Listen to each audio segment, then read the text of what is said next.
And that's because more than $2 million is going to be poured into the services that this group of survivors so desperately need. 40,000 of them currently call New York home. And we're talking about a group where 6 million were slaughtered by the Nazi regime.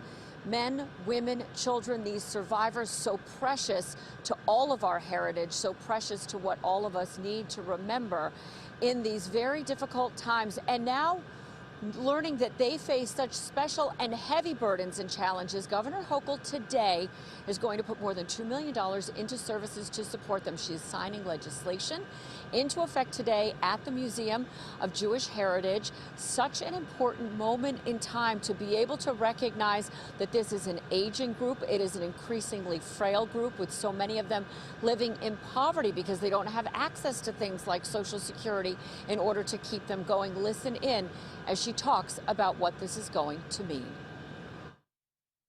How is it possible that 40% of them live in poverty?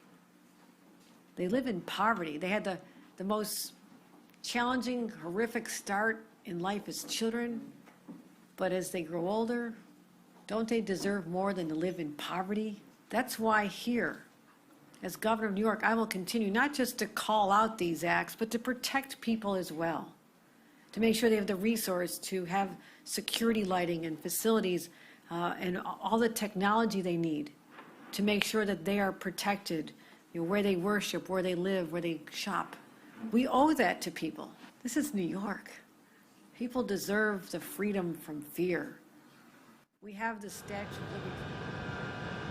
And that money going towards funding mental health services, preventing eviction, and making sure that food insecurity is something they do not have to face. Also to increase access to socialization, as well as end-of-life care. The very youngest amongst this group is now in their 70s as they are aging. These are all services that they very much need, especially with so many living in poverty and not having access to the other Social Security nets. The governor signing this legislation into effect, making that money available in the 2023 budget this morning at 10 o'clock at the Museum of Jewish Heritage. We're live this morning in Lower Manhattan. I'm Kirsten Cole, Pix 11 News.